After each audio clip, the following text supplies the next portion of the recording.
Hey guys, welcome back to another video. This is Anusha Agrawal and you're watching channel Unicom. तो मैं उम्मीद करती हूँ आपकी पढ़ाई बहुत अच्छी जा रही होगी। आपने जो पहला वीडियो है बीसीआर का वो देखा होगा। अगर अभी तक भी बीसीआर नहीं पढ़ी है तो ये वीडियोस आपकी बहुत हेल्प करेंगे। ये वीडियो देखने से पहले जो फर्स्ट वीडियो है जिसका लिंक मैंने डिस्क्रिप्शन बॉक्स में दिया है वो जरूर देखना। सभी सीए फाउंडेशन के स्टूडेंट नीचे कॉमेंट करेंगे that you will clearly pass your CA foundation attempt जो भी है आपका जरूर लिखना। I will pass CA foundation में 22 जून 22 नवंबर 22 जो भी आपका अटेम्प्ट है। एक अफर्मेशन अपने आप को देना कि आप 100% क्लियर करोगे। जितने भी स्टूडेंट्स आज पढ़ रहे हैं नीचे ये अफर्मेशन जरूर डालना। अब मैं यहाँ पे बीसीआर के बारे में क्या बताने वाली हूँ। अगर अभी तक भी आपने बीसीआर जो आपका सीए फाउंडेशन का 40 मार्क का सब्जेक्ट है वो नहीं पढ़ा तो इस वीडियो में मैं आपको ट्रिक बताऊंगी एग्जैक्टली कैसे पेपर को एड्रेस करना है। अभी तक मैंने आपको बताया है नोट मेकिंग के बारे में, रिपोर्ट राइटिंग, थीसिस राइटिंग के बारे में, समरी राइटिंग के बारे में और हमने अनसीन पैसेज पढ़ा था। ठीक है, अब मैं नेक्स्ट जो 3, 4, 5 जो क्वेश्चंस हैं वो आप बताने वाली हूँ। तो सबसे पहले जो स्टूडेंट्स पहली बार आए हैं तो चैनल को फर्दर इस तरह की वीडियोस के लिए सब्सक्राइब करें और जो पुराने बच्चे हैं वो अपनी अटेंडेंस मार्क करें, एक लाइक बटन पे प्रेस कर दें ताकि हमें समझ में आए कि आपको वीडियोस पसंद आ रहे हैं और आपकी हेल्प हो रही है। शुरू करती हूँ। देखिए जो पहले के बच्चे जिन्होंने मिस कर दिया है वो प्रेसिस और रिपोर्ट इन सब के मैंने आपको बहुत सारे वीडियोस दिए हैं तो आप प्लेलिस्ट में जाके वो एक बार देखिए ताकि आप शॉर्ट टाइम में बीसीआर की मेन चीजें कवर कर सकते हो। चलो शुरू करते हैं। थर्ड क्वेश्चन है, ये एमटीपी है आईसीआई की जो मैं आपको सॉल्व करवा रही हूँ ताकि आपको एक आइडिया आ जाए कि एग्जाम में कैसे पेपर देखोगे। अगर पढ़ के भी नहीं जाओगे तो कैसे करना है। जो क्वेश्चन आया what are the barriers in communication, 2 number का क्वेश्चन है तो क्या लिखना है यहाँ पे कम्युनिकेशन के बैरियर्स। 2 नंबर का क्वेश्चन है तो 4 पॉइंट्स आप यहाँ पे मेंशन कीजिए और 4 बैरियर्स यहाँ पे आप मेंशन करोगे क्लियरली। और आप चाहे पॉइंट फॉर्मेट में लिखोगे या पैराग्राफ फॉर्मेट में कोई दिक्कत नहीं है, लेकिन मैं सजेस्ट करूंगी 4 बैरियर्स लिख रहे हो तो पॉइंट वाइज लिख दो 1, 2, 3 एंड 4। करेक्ट। बैरियर्स जब लिखोगे तो सिर्फ टाइटल मत दे देना, ठीक है, लाइक लैक ऑफ क्लैरिटी या है ना नॉइज या फिर टेक्नोलॉजिकल बैरियर्स या फिजियोलॉजिकल बैरियर्स, इस तरीके से सिर्फ नाम नहीं देने का, उसके अंदर एक एक लाइन का एक्सप्लेनेशन जरूर देना। ठीक है, कई बार ऐसा आप सोचो कि 2 नंबर का है 4 पॉइंट लिखने हैं तो टेक्निकल ये सिर्फ नाम लिख के आगे नहीं, तो एक लाइन 2-3 लाइनें भी नहीं, एक पॉइंट के आगे एक लाइन जरूर मेंशन करना एक्सप्लेन करते हुए। क्लियर। सेकेंड है आपका choose the word which best expresses the meaning of the given word. तो यहाँ पे कैटास्ट्रॉफ का क्या आपको निकालना है, मीनिंग निकालना है। रिलेवेंस, स्पेशल, डिजास्टर और अवार्ड।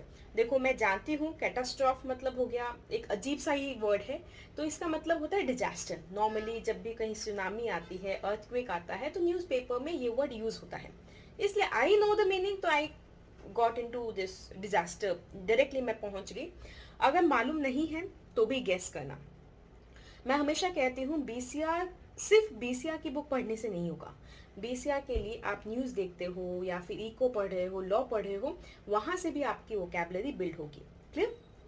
तो जैसे अगर नहीं भी मालूम है, नेगेटिव मार्किंग नहीं है, आंसर जरूर लिख के आना। सेकेंड है choose the word which best expresses the meaning of the given word. Ameliorate, ये हमने जो पैसेज किया था इस मोना एमटीपी का, उस पैसेज में पढ़ा था एमिलियोरेट मतलब होता है इम्प्रूव। अगेन मैं डायरेक्टली राइट वर्ड पे पहुंच गई। बेस्ट एक्सप्रेस मतलब मीनिंग ही पूछा है, ये कंफर्म कर लेना। कई बार गलती हो जाती है, हम मीनिंग की बजाय सिनोनिम, यहाँ पे सिनोनिम की बजाय एंटोनिम मतलब ऑपोजिट सेलेक्ट कर लेते हैं या ऑपोजिट की जगह सिनोनिम सेलेक्ट कर लेते हैं, वो यहाँ पे कंफर्म एक बार डबल चेक कर लेना। Change the following into indirect speech. जो स्टूडेंट्स को डायरेक्ट इनडायरेक्ट स्पीचेस में दिक्कत आती है, मैंने 2 वीडियोस दिए हैं, बहुत आसान इजी वीडियोस हैं, पढ़ोगे देखोगे समझ में आ जाएगा। Mother said to Raju would you come to the shop with me. Mother asked Raju if he would come to the shop with her. Correct. और ये क्वेश्चन मार्क हट जाएगा। ये मैं यहाँ पे नहीं बता सकती आपको क्योंकि मैंने बहुत डिटेल में वीडियोस दिए हैं, तो नीचे जो डिस्क्रिप्शन बॉक्स है वो पूरा अच्छे से देखना, वो वीडियोस को देखना। बीसीआर में वो वीडियोस आपकी बहुत हेल्प करेंगे। You are a student of Vidya Mandir Public School. Your school hosted a literary festival where other schools of the city participated. ठीक है, आपने ऐसा, आपको एक रिपोर्ट ड्राफ्ट करनी है. मैं एक छोटी छोटी आपको डिटेलिंग दूंगी. मैंने एक रिसेंट वीडियो दिया था जिसमें report writing, article writing, precious writing, इनके बारे में पूरी इन्फॉर्मेशन दी थी. तो अगर आपने वो वीडियो नहीं देखा है तो वीडियो देखो पहली बात तो. और अगर वो वीडियो भी देख लिया है और अभी भी जानना चाहते हो तो मैं आपको एक शॉर्ट में बता दूंगी. रिपोर्ट में फॉर्मेट याद रखो. क्या फॉर्मेट होता है? हेडिंग दे दिया, ठीक है, बाई हूँ, ये इधर आ गया कि किसने लिखा है ना, वो हम यहाँ पे लिख देते हैं, फॉर्मेट दे देते हैं. और मैं हमेशा बोलती हूँ यहाँ पे प्लेस का नाम और डेट दे देना चाहिए. नॉर्मली आप जब रिपोर्ट देखते हो तो आ जाता है, इसलिए मैं हमेशा सजेस्ट करती हूँ दे दो, कोई दिक्कत नहीं है. उसके बाद ये जो रिपोर्ट लिखी जाती है ये हमेशा इनडायरेक्ट स्पीच में लिखी जाती है, मतलब थर्ड पर्सन में आपको लिखनी है. और इसको ये किसी नॉर्मली ये इवेंट की रिपोर्टिंग है तो ये इवेंट हो चुका है, ठीक है, तो ये पास्ट टेंस में लिखी जाएगी. इसका थोड़ा सा ध्यान दो. सीक्वेंस देनी है क्योंकि ये कोई इवेंट है जो 1 by 1 सीक्वेंस में हुआ है. तो आप सिंपली बता सकते हो Vidya Mandir public school hosted literary festival, है ना, where other schools of the city also participated. The event started with this. The event was hosted by this school and dash dash dash was the chairman.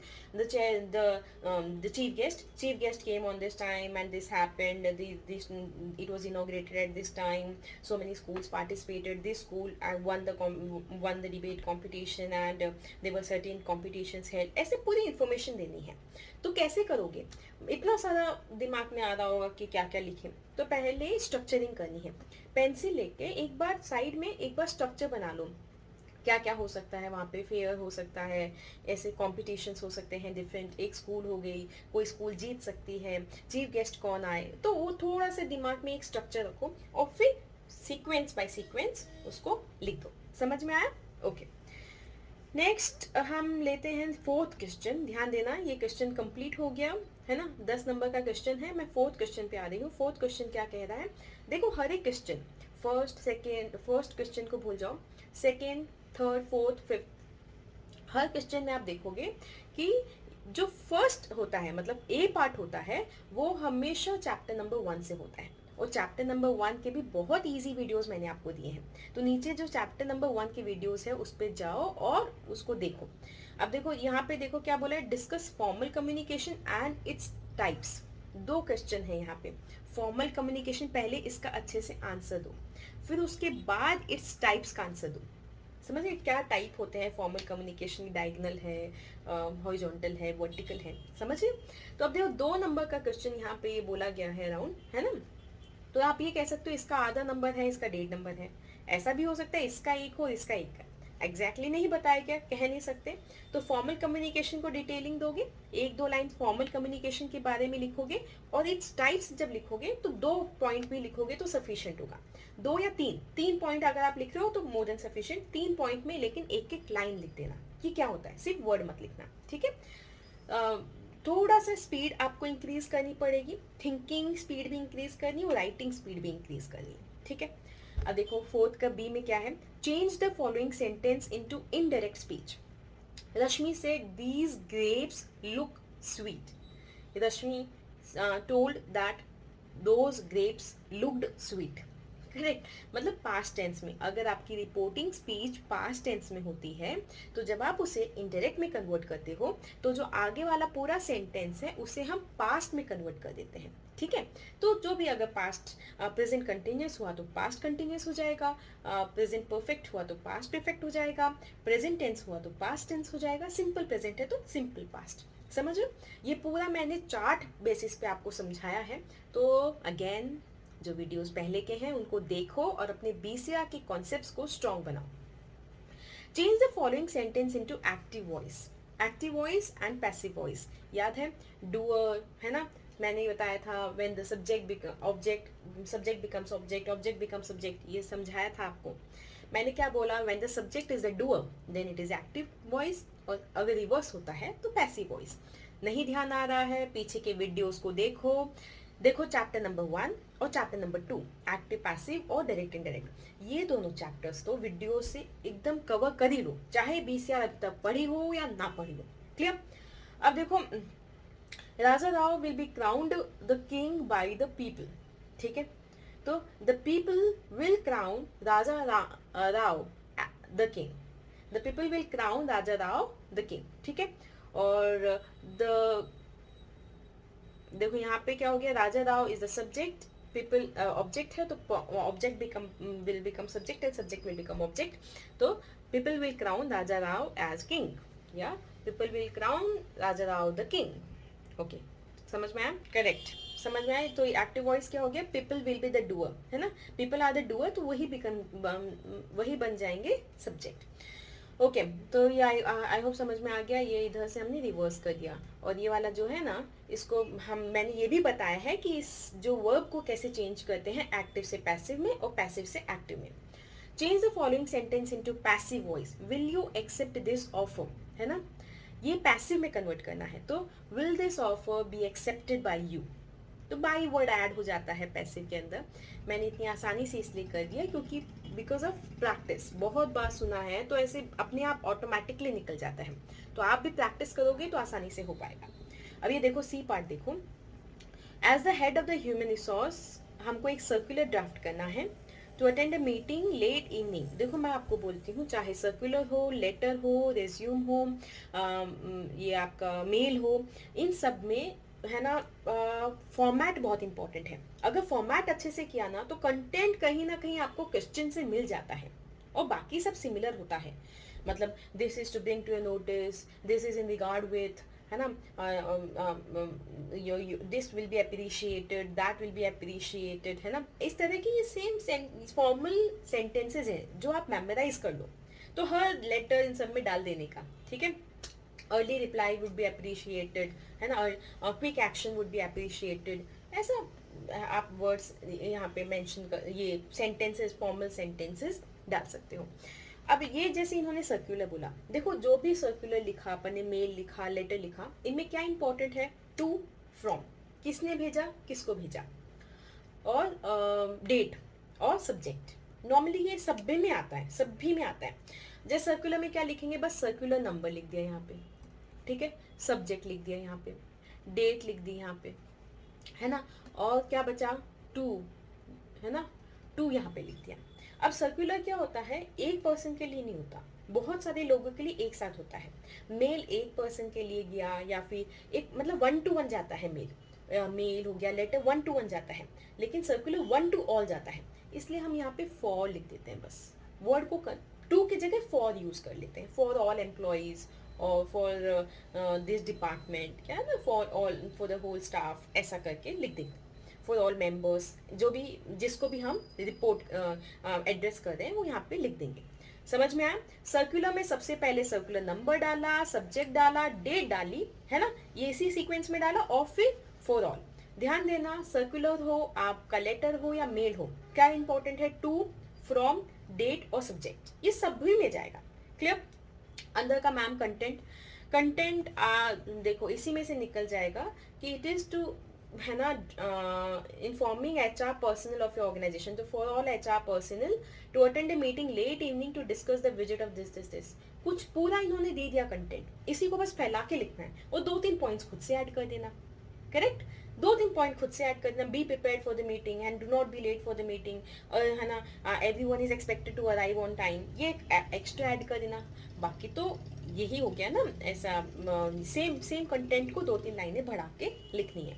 यहाँ पे बस लिख देना किसने दिया है, क्या अथॉरिटी से दिया है, क्योंकि these are formal communication, so you should mention your designation, आपकी क्या अथॉरिटी है, तो आपका नेम आ गया, आपका डिजिग्नेशन आ गया, आपका नेम आ गया, ये जरूरी है यहाँ पे। समझ में आया सर्कुलर का format? It is very simple, format सही तो आधे मार्क्स आपको मिल जाएंगे। क्लियर? देखो कुछ भी नहीं है इसमें, एक्स्ट्रा प्रैक्टिस नहीं चाहिए आपको, सिर्फ फॉर्मेट सही होना चाहिए और क्वेश्चन ही आपको आंसर देना है। तो इसीलिए इस BCR को अभी भी वीडियो, ये वाला वीडियो भी अच्छे से देखोगे तो समझ आ जाएगी। अब देखो नेक्स्ट क्या है, write a formal email to mister Ajay Khanna informing him about his selection for associate consultant. अब देखो मैं यहाँ पे सिर्फ ईमेल का फॉर्मेट बताऊंगी। ईमेल में क्या है, सबसे पहले मैंने उसमें क्या बताया था, टू जरूरी है ना, जैसे लेटर में भी हम टू लिखते हैं, बट इसमें क्या है, ईमेल में टू ऑलरेडी पता है मेल जाएगा, टू दिस, यहाँ पे मेल आईडी आ जाती है, यहाँ पे एड्रेस देने की जरूरत नहीं क्योंकि ये मेल है तो ईमेल एड्रेस आता है। फिर बीसी या ये कार्बन कॉपी सीसी आता है, बीसीसी आता है, करेक्ट, वो इधर आ जाएगा। ठीक है, कोई मेल आईडी मेंशन करनी है तो कर दो, नहीं करनी है तो मत करो। ABC है ना @gmail.com, xyz@gmail.com, दो तो ठीक है, नहीं तो कोई बात नहीं। उसके बाद डेट मेल में नहीं आती है, करेक्ट। सब्जेक्ट हम मेल में दे देते हैं, टाइटल आता ही है मेल के अंदर, जब आप मेल लिखते हैं आप देखते हैं, फिर मेल स्टार्ट हो जाता है, डियर सर, ठीक है, डियर सर एक हम सैल्यूटेशन देते हैं और मेल स्टार्ट हो गया। यहाँ पे कंटेंट आ गया, इंट्रोडक्शन आ गया, this is to bring to a notice, this is to inform you, या जो भी अपन को लिखना है।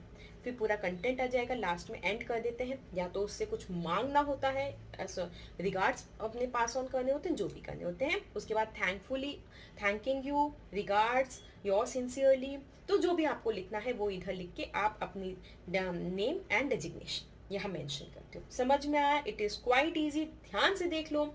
अगर फॉर्मेट से इसे लिखा, कंटेंट आपको क्वेश्चन से ही मिल जाएगा, उसको बताना है, उसका सिलेक्शन हो गया। So this is to inform you, this is to inform you that at this Aztec Technologies has selected you as associate consultant dash dash dash dash dash, and this is with regard to the interview you attended on this date, है ना, for the post of this है ना, you are requested to visit the office to complete the formalities dash dash dash, वो सब detail आप दे देना। समझ रहे मेरी बात? बस कंटेंट बन जाएगा। फॉर्मेट को ध्यान रख लो, कंटेंट हमेशा क्वेश्चन से निकालो, ठीक है। और कुछ एक जो टेक्निकल टर्म्स हैं, फॉर्मल सैल्यूटेशंस हैं, फॉर्मल स्टार्टिंग है सेंटेंसेस की, वो थोड़ा मेमोराइज कर लो। ओके, सो नेक्स्ट देखते हैं यहाँ पे क्वेश्चन नंबर 5 देखेंगे। फर्स्ट आ गया अगेन चैप्टर नंबर 1 से फर्स्ट क्वेश्चन है, that is explain the term chain of command in communication. तो बस चेन ऑफ कमांड को समझा दो, एक डायग्राम बना देना, मतलब मैं सजेस्ट करूंगी, इजी हो जाता है, एग्जामिनर अच्छे मार्क्स दे देता है। अब आता है select the correct meaning of the idiom of phrase. Meaning select करना है। कंपेयरिंग ऑरेंजेस टू एप्पल्स, मतलब ऑरेंजेस अलग होते हैं, एप्पल्स अलग होते हैं, दोनों को कंपेयर करना। तो यहाँ पे क्या इसका सबसे अप्रोप्रिएट मीनिंग आपको दिखाई दे रहा है? Disliking everything, comparing to different things that can not be compared, to give correct answers और इनएबिलिटी टू वर्क। तो इसका क्या आंसर हो गया? Comparing to different things that can not be compared, correct. तो हो सकता है, देखो यहाँ पे हमने इस तरीके से इसका मीनिंग डिराइव किया, हो सकता है कई बार गलत भी हो जाए, तो वैसा कुछ नहीं है, लेकिन हमेशा कोशिश करना कि नियरेस्ट आप अपने लॉजिक को लगा के नियरेस्ट पहुंच जाओ आंसर के, और ऐसे ही आपको करना पड़ेगा। देखो वोकैबुलरी में कुछ भी आ सकता है, तो you can not prepare it completely, इसलिए you have to keep your minds open and think, ठीक है। अब देखो आगे देखते हैं। टू ब्रेक द आइस, ये होता है ना, कई आइस ब्रेकर एक्सरसाइजेज एक्टिविटीज होती हैं, तो दिस इज बेसिकली, आप देखो सोचो इसमें, to hit it hard, to break something expensive, ice is not that expensive, to take risky decisions, break the ice risky होगा, ये भी नहीं समझ में आया। टू मेक पीपल कंफर्टेबल, अब मैं ये नहीं कह सकती कि इसको लिटरली आप यहाँ तक पहुँच सकते हो, इसका लिटरल मीनिंग निकाल के, लेकिन लिटरल मीनिंग कभी भी फ्रेज, इडियम्स, इन सब में है ना, लिटरल मीनिंग नहीं आता है, इसमें है ना, ये मुहावरा है, ठीक है। तो इसका लिटरल मीनिंग से अलग, जैसे हम कहते हैं जल गगरी छलकत जाए, या फिर हाथ कंगन को आसी किया, इसको कंगन से उसका कोई कनेक्शन नहीं है, करेक्ट। तो वो उसी तरीके से इडियम में भी कुछ और मीनिंग होता है उसका। तो आइस यहाँ पे it is to make people comfortable, and I think अगर if you keep your minds open, you notice things, तो आपको ये कहीं ना कहीं आइस ब्रेकर एक्सरसाइजेज एक्टिविटीज़ सुना होगा आपने कहीं, तो निकाल सकते हो। नहीं भी सुना, अटेम्प्ट जरूर करना, क्योंकि नेगेटिव मार्किंग नहीं है। Change the sentence into passive voice, a little lamp is following Mary, Mary is being followed by a little lamp, quite easy. देखो ध्यान देना, एक्टिव पैसिव में मैं अभी कंफ्यूज नहीं करना चाहती, तुम लोग वो वीडियो देखो, वहां पे तुम ध्यान से देखो तो तुम्हें समझ आएगा, मैं नहीं बता रही इसके बारे में। और choose the word that best expresses the meaning of the given word, retaliate. अगर कभी मूवीज देखी होगी ये वर्ड बहुत बार यूज होता है। देखो बेस्ट ही पूछा है, मीनिंग ही पूछा है, एंटोनिम नहीं पूछा, तो इट इज रिटेलिएट मतलब स्ट्राइक बैक, फिर से स्ट्राइक बैक करना। अब now next last question of the paper, you are Krishna और कावेरी, मतलब तुम अगर लड़की हो तो कृष्णा और लड़की हो तो कावेरी हो।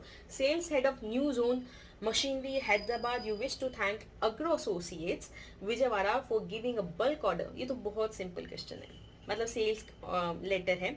मैंने आपको लेटर राइटिंग सिखाई है, नीचे कमेंट सेक्शन में जाओ, नीचे डिस्क्रिप्शन में जाओ, वीडियोस को देखो, मैंने आपको बताया है कि एग्जैक्ट कैसे आपको लेटर्स ड्राफ्ट करने हैं। तो देखो सेल्स सिंपली है, आपको ऑर्डर मिल गया, आपको थैंक यू लेटर लिखना है, तो कोई दिक्कत नहीं है। आपको क्या लिखना है, फॉर्मल लेटर लिखना है, include the list of items to be delivered. तो आप आइटम के डिलीवरी के बारे में बताओगे, उसे पेमेंट मैकेनिज्म के बारे में भी इन्फॉर्म करोगे कि भाई ऐसे ऐसे तो पेमेंट भेज देना, हम कब तक डिलीवरी करेंगे ये भी बताओगे, और वो सब चीज़ें आ जाएगी, नेमिंग आ जाएगी सारी। अब देखो लेटर का फॉर्मेट क्या होता है, जल्दी जल्दी समझ लो। टू, जिसको लेटर लिख रहे हो, द, उसका डिजिग्नेशन, उसका address, correct, date, correct, subject, correct, फिर सैल्यूटेशन, डियर सर। कई बार सैल्यूटेशन पहले आता है, सब्जेक्ट बाद में आता है, कंप्लीटली और डिस्क्रिप्शन कई बार आगे पीछे हो जाता है। फिर उसके बाद कंटेंट आ जाता है, उसके बाद में regards, your respectfully, your sincerely, thanking you in advance, dash dash dash use कर सकते हो, और बाद में जिसने भेजा है सेंडर का नेम, डेजिग्नेशन, एड्रेस। क्लियर, देख लो अच्छे से फॉर्मेट, यही फॉर्मेट है। अब क्या करने का, क्वेश्चन से ही आंसर निकालने का, ठीक है। ये सब चीजें तो फिल कर दोगे, टू, फ्रॉम, ये तो फिल कर दोगे, सब्जेक्ट ये सब फिल कर दोगे। कंटेंट बनाने का है, तो कंटेंट, तो this letter you wish to thank Agro Associate Vijayawada for giving you a bulk order, तो thank you बोलना है। So this is in regard to the bulk order number this is by your organization to New Zone Machinery, New Zone Machinery Hyderabad. We are extremely grateful all for the trust you have laid in us and giving us the bulk order for agriculture machinery. Your order includes these items. The delivery will be made by this date, and the payment is expected by this date. You are requested to make the whole payment by the end of this month or dash dash, and all the payments should be made by check or demand draft or whatever, मतलब जो भी आपको detailing देनी है, ठीक है। The New Zone Machinery New Zone Machinery also provides you a warranty of 2 years or 1 year on the items or machinery provided by us, or ऐसा सा, and we are always happy to help, and you can contact me personally on this number for any query or any questions, any queries हो सकते हो, for any help, correct. तो वो आपको लिख देने का। समझ में आया, अपने आप थोड़ी थोड़ी चीजें बनाओगी, बन जाएगी। ज्यादा टफ इंग्लिश यूज मत करना, इजी सेंटेंसेस बनाना, शॉर्ट सेंटेंसेस बनाना, क्लियर। अब मैं आपको देने वाली हूँ कुछ इंपॉर्टेंट ट्रिक्स। बीसीआर में इंग्लिश को टफ नहीं करना है, अपना ज्ञान नहीं उड़ेलना है, इजी इंग्लिश यूज करो, शॉर्ट सेंटेंसेस यूज करो, क्वेश्चन को यूज करो, क्वेश्चन से आप मेनली आप उसका आंसर सोल्यूशन पे पहुंचोगे। आई होप समझ में आया होगा। अब जो मेरी बात ध्यान से समझो, एमटीपी के थ्रू मैंने आपको पूरे बीसीआर के सिलेबस के बारे में समझाया। ये पूरे 5 क्वेश्चन आपको नहीं करने, एग्जाम में 4 क्वेश्चन ही आपको करने हैं। फर्स्ट क्वेश्चन कंपलसरी है, सेकेंड, थर्ड, फोर्थ और फिफ्थ, इन 4 क्वेश्चन में से 3 क्वेश्चन करना है, और first question compulsory, total 4 question हो गए। अब आप देख सकते हो कितना इजी पोर्शन है, इसको छोड़ के जाना बेवकूफ़ी होगी। अभी तक भी बीसीआर नहीं पढ़ी तो अब पढ़ो। अगर वीडियो पसंद आए तो नीचे कमेंट करके बताना, और बताना सबसे इजी पोर्शन इस पूरे सेक्शन में कौन सा लगा, कौन सा सबसे आसान पोर्शन लगा, और बताना नेक्स्ट मैं कौन से पोर्शन पे आपको कौन से टॉपिक पे वीडियोस दूं। Till then you stay healthy, be happy, keep working hard, have faith in yourself, all the best, bye bye.